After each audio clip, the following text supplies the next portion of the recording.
तो दोस्तों advance English speaking translation में आप लोग का स्वागत है। ये जेरेंट्स एंड इंपेरेटिव 2.2 पार्ट है। देखिए कांट हेल्प मतलब रोक नहीं सकना, इसका सेंस होता है मैं उसके चुटकुलों पर हंसे बिना नहीं रह सकता।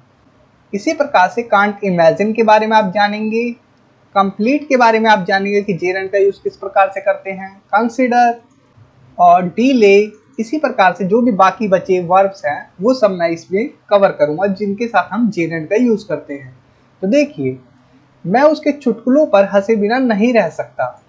जब आपको इस प्रकार से बोलना हो कि कोई काम किए बिना मैं नहीं रह सकता या कोई नहीं रह सकता, तो आप कांट हेल्प का यूज करते हैं जेरेंट के साथ। जैसे आई कांट हेल्प, उसके बाद Geraint form laughing at his jokes, मैं उसके चुटकुलों पर हंसे बिना नहीं रह सकता। I can't help laughing at his jokes. Laughing हमने जेरेंट फॉर्म का यूज किया कांट हेल्प के बाद। इसी प्रकार से अगर पास्ट की बात हो, वो प्रेम में पड़ने से खुद को नहीं रोक सकी, तो कैन की जगह आप कुडंट का यूज करेंगे। तो सी हमारा सब्जेक्ट है, उसके बाद कुडंट, हेल्प वर्ब की ING form falling in love. She couldn't help falling in love, वो प्रेम में पड़ने से खुद को नहीं रोक सकी। यहाँ पर हमने फिर से जेरेंट का यूज किया। पास्ट के लिए कुडंट हेल्प का यूज करेंगे। और देखिए फ्यूचर के लिए वो शहर की प्रशंसा किए बिना नहीं रह सकेगा। ही वॉन्ट, विल नॉट की शॉर्ट फॉर्म है बी एबल टू का यूज करेंगे। Able to help admiring the city, वो शहर की प्रशंसा किए बिना नहीं रह सकेगा। हमने एबल टू हेल्प का यूज किया फ्यूचर के लिए और उससे पहले हमने विल बी का यूज किया है। ओके, देखिए कांट इमेजिन कल्पना नहीं कर सकते। जैसे हम मौज मस्ती के बिना जीने की कल्पना नहीं कर सकते। ट्रांसलेट करने की कोशिश करें, यहाँ पर सब्जेक्ट है वी मतलब हम, उसके बाद कांट इमेजिन आएगा सब्जेक्ट के बाद कांट इमेजिन, उसके बाद वर्ब की आईएनजी फॉर्म तो living without fun. We can't imagine living without fun, हम मौज मस्ती के बिना जीने की कल्पना नहीं कर सकते। याद रखना सेंटेंस जो हिंदी का होगा उसमें ना नी नी जो भी आएगा, जैसे जीने तो हमने लिविंग कर दिया, लिव मतलब जीना होता है, लिविंग कर दिया उसे। ओके, इसी प्रकार से देखिए वो अकेले वहां जाने की कल्पना भी नहीं कर सकता था। पास्ट की बात है तो ही कुडंट का यूज करेंगे। उसके बाद इमेजिन वर्ब की ING form going there alone. Couldn't imagine के बाद जेरेंट का यूज किया क्योंकि पास्ट की बात है। प्रेजेंट के लिए कांट इमेजिन और पास्ट के लिए कुडंट इमेजिन। और फ्यूचर के लिए जैसे वो आपसे बात करने की कल्पना भी नहीं करेगा। ही वॉन्ट, वॉन्ट मतलब विल नॉट की शॉर्ट फॉर्म है। उसके बाद इवन का यूज कर सकते हैं या फिर ना भी करें तो भी चलेगा। Imagine talking to you, he won't even imagine talking to you, वो आपसे बात करने की कल्पना भी नहीं करेगा। तो इवन का यूज हम बात पर ज्यादा जोर देने के लिए करते हैं। आप चाहे तो करें चाहे नहीं भी करेंगे अगर इवन का यूज, तो भी ये सेंटेंस करेक्ट है। अब देखिए कंप्लीट मतलब पूरा करना। हम हर हफ्ते रिपोर्ट लिखना पूरा करते हैं। सब्जेक्ट क्या है, हम मतलब वी। कौन सा टेंस है, सिंपल प्रेजेंट टेंस। खुद बनाइए, देखिए कंप्लीट आएगा। उसके बाद वर्ब की आईएनजी फॉर्म तो कहाँ पर आ रहा है, ना, लिखना मतलब राइट, और इसकी ING form writing the report every week. We complete writing the report every week. उसने पिछले साल घर का नवीनीकरण पूरा किया। He completed renovating the house last year. तो कंप्लीटेड क्योंकि पास्ट की बात है। अब इसी प्रकार से फ्यूचर का खुद बनाने की कोशिश करें। वे समय पर सफाई मतलब झाड़ू लगाना पूरा करेंगे फ्यूचर में। तो आप इसे बना सकते हैं, they will complete sweeping on time. They will complete sweeping on time. अब देखिए कंसिडर मतलब विचार करना। जैसे हम कहते हैं, काफी बार आपने सुना होगा, इस चीज को कंसिडर करो, मतलब कि इस चीज पर विचार करो।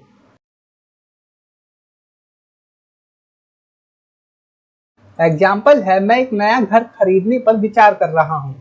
तो प्रेजेंट कंटिन्यूअस है ये tense. I am considering buying a new house. I am considering buying a new house.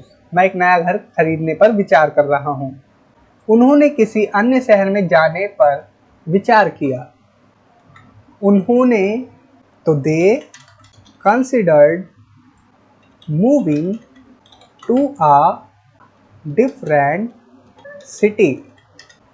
मैं ट्रांसलेट करता जाता हूँ, आप लोगों को पता ही चल गया। जैसे हम आपके सुझाव को विचार करेंगे तो हम वो बनाते हैं। यहाँ पर देखिए ना नी कहीं पर नहीं आ रहा, ठीक। तो ये देखिए वी विल कंसिडर, हम विचार करेंगे, योर सजेशन, आपके सजेशन पर। तो यहाँ पर हमने डायरेक्ट एक नाउन रख दिया। हम चाहे तो जेरेंट फॉर्म रख दे नाउन की जगह कंसिडर के बाद। डीले मतलब विलंब करना, वो अक्सर निर्णय लेने में देरी करता है। तो सब्जेक्ट है यहाँ पर ही, उसके बाद ऑफन आएगा, अक्सर, ऑफन। डिलेज वो विलंब करता है, देरी करता है। टेकिंग डिसीजन, डिले के बाद वर्ब की आईएनजी फॉर्म मतलब जेरेंट फॉर्म का यूज करते हैं। हम चाहे तो यहाँ पर इन कर दें, इन टेकिंग। आप चाहे तो इन लगाएं या ना लगाएं, दोनों ही सेंटेंस करेक्ट है। उसने समय पर आवेदन जमा करने में देरी की, मतलब एप्लीकेशन जमा करने में देरी की। ही डिलेज, पास्ट की बात है, delayed submitting the application on time. He delayed submitting the application on time. उसने समय पर आवेदन जमा करने में देरी कर दी, ठीक है। सबमिटिंग डिले के बाद मतलब जेरेंट फॉर्म। वे खराब मौसम के कारण मैच में देरी करेंगे, फ्यूचर की बात। तो they will delay the match due to bad weather. अब यहाँ पर हमने डिले के बाद एक नाउन फ्रेज रख दिया। वे खराब मौसम के कारण मैच खेलने में देरी करेंगे। यहाँ पर क्या था, मैच में देरी करेंगे, अब मैच खेलने में, फिर ने आया तो मतलब जेरेंट का यूज हो सकता है। They will delay playing the match due to bad weather. समझ में आया आप लोग को। प्लेइंग, फिर यहाँ पर हमने प्लेइंग मतलब जेरेंट फॉर्म का यूज किया डिले के बाद, और यहाँ पर हमने नाउन फ्रेज का यूज कर लिया। अब देखिए डिनाई, डिनाई मतलब होता है इनकार करना। वो पेन चोरी करने से इनकार करता है। तो ही डिनाइज स्टीलिंग द पेन। अब पास्ट में खुद बनाने की कोशिश करें, उसने कभी भी उससे मिलने से इनकार नहीं किया। सी नेवर।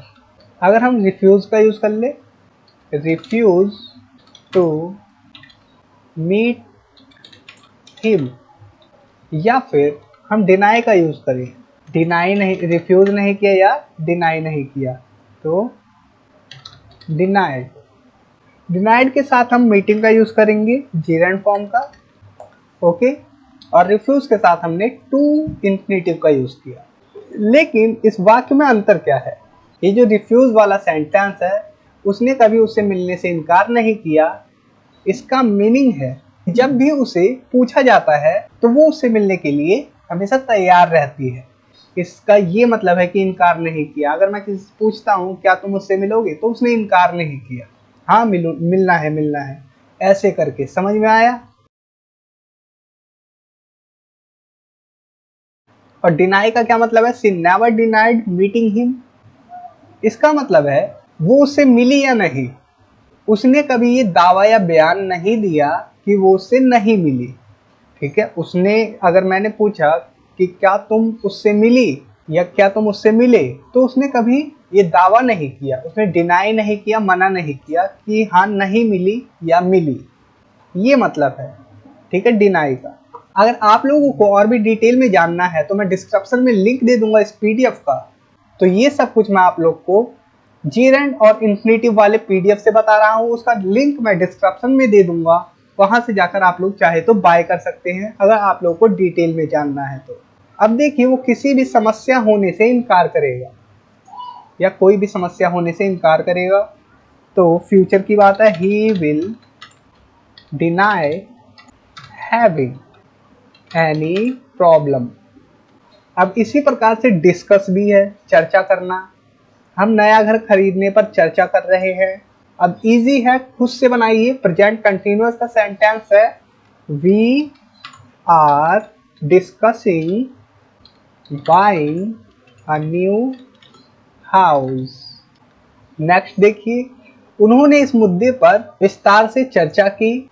बनाइए, सिंपल पास्ट का सेंटेंस है, वर्ब की सेकंड फॉर्म आएगी। तो डिस्कस की सेकंड फॉर्म, सबसे पहले दे, सब्जेक्ट, उसके बाद discuss this issue at length. At length मतलब विस्तार से। कॉपी और यहाँ पेस्ट करता हूँ इसे। देखिए, आप चाहे तो एट लेंथ की जगह इन डिटेल कर सकते हैं। ओके, चाहे आप इन डिटेल करें चाहे एट लेंथ, एक ही बात है, विस्तार से। तो सिमिलर मीनिंग है दोनों का। हमने लाल किला देखने के बारे में चर्चा की। अब यहाँ देखिए वर्ब में ने आ गया। We discussed visiting the Red Fort. Dislike मतलब नापसंद करना, मुझे घंटों तक इंतजार करना नापसंद है। आई डिसलाइक, डिसलाइक की जगह आप डोंट का भी यूज कर सकते हैं, don't like waiting for long hours. तो उम्मीद करता हूँ आप लोगों को समझ में आ रहा है कि हम जेरेंट वर्ब के बाद कैसे यूज कर रहे हैं। मुझे लंबे समय तक इंतजार करना नापसंद है, हम इसे बना सकते हैं इस प्रकार से भी। आई डिसलाइक या don't like waiting for a long time. Long hours कहें या फिर लॉन्ग टाइम कहें, फॉर अ लॉन्ग टाइम होगा। ओके, उसे डरावनी फिल्में देखना पसंद नहीं था। पास्ट की बात है, ही डिसलाइक वॉचिंग हॉरर मूवीज। ही डिसलाइक वॉचिंग हॉरर मूवीज। अब देखिए, इंजॉय मतलब मजा आना। और आप लोगों को बता दूं, अगर आप लोगों को प्रैक्टिस करना है तो आप लोग हमेशा मेरी पोस्ट को भी पढ़े डेली। सिर्फ आपको लिखना है यूट्यूब पर जाकर daily English for all post, और जब आप इतना लिखेंगे तो पोस्ट आपके सामने आ जाएंगी डेली इंग्लिश फॉर ऑल की। अब देखिए, इंजॉय मतलब मजा आना। उसे किताबें पढ़ने में मजा आता है, तो उसे आता है तो ही या सी हो सकता है। पुरुष है तो ही, स्त्री है तो सी। उसके बाद इंजॉय रीडिंग बुक्स, उसे किताबें पढ़ना बहुत पसंद है। अगर बोले तो इंजॉय क्या बताता है, बहुत मजा आना। जैसे उसे किताबें पढ़ना बहुत पसंद है तो भी हम बोलेंगे सी इंजॉयज रीडिंग बुक्स। सी लव्स रीडिंग बुक्स, ये भी बोल सकते हैं। उसे किताबें पढ़ना पसंद है। अगर सिर्फ हमें बहुत नहीं बोलना, सिर्फ ये बोलना कि पसंद है बस उसे पढ़ना, हम कर सकते हैं सी लाइक्स। लाइक का यूज कर लेंगे रीडिंग बुक्स। हमने लाल किला देखने का आनंद लिया। We enjoyed visiting the Red Fort. इसी प्रकार से मुझे आपके साथ समय बिताने में आनंद आएगा। इसे आप लोग कमेंट बॉक्स में लिखना अगर आप लोग को समझ में आ रहा है तो। और लास्ट वाला देखिए, फिनिश मतलब समाप्त करना। मैं आवेदन लिखना जल्द खत्म कर देता हूँ। खत्म कर देता हूँ मतलब समाप्त कर देता हूँ। I finish writing the application quickly. Okay, इस प्रकार से बना देंगे आप। उसने लगभग 2 बजे लिखना समाप्त किया। He finished writing at about 2 o'clock. He finished writing at about 2 o'clock. और ये वाला सेंटेंस, वे कल सुबह तक खेलना खत्म कर देंगे, ये आपको कमेंट बॉक्स में लिखना है अगर आप लोगों को ये वीडियो समझ आ रही है। तो दोस्तों नेक्स्ट पार्ट में मैं आप लोग को बताऊंगा वो वर्ब्स जो अभी बच गई है। अभी काफी वर्ब्स है जिनके साथ हम जेरेंट का यूज करते हैं और ये सभी वर्ब्स आप लोग जरूर याद रखें, जैसे कि फिनिश है, इंजॉय है, लाइक है। ये वर्ब्स इंग्लिश बोलने के लिए काफी ज्यादा महत्वपूर्ण है, जिनके साथ हम नाउन फ्रेज या फिर जेरेंट का यूज करते हैं। डिनाई है जैसे डिले या कंसिडर, कंप्लीट। आप लोग ये पीडीएफ बाय कर सकते हैं, डिस्क्रिप्शन बॉक्स में मैं लिंक दे दूंगा उस पीडीएफ का, आप लोग वहां पर जाके बाय करें जेरेंट एंड इंफिनिटिव वाली पीडीएफ। और बाकी भी आप इंग्लिश ग्रामर की पीडीएफ बाय कर सकते हैं मेरे स्टोर से। तो थैंक्स फॉर वॉचिंग, इस वीडियो में इतना ही, मिलते हैं नेक्स्ट वीडियो में, बाय बाय।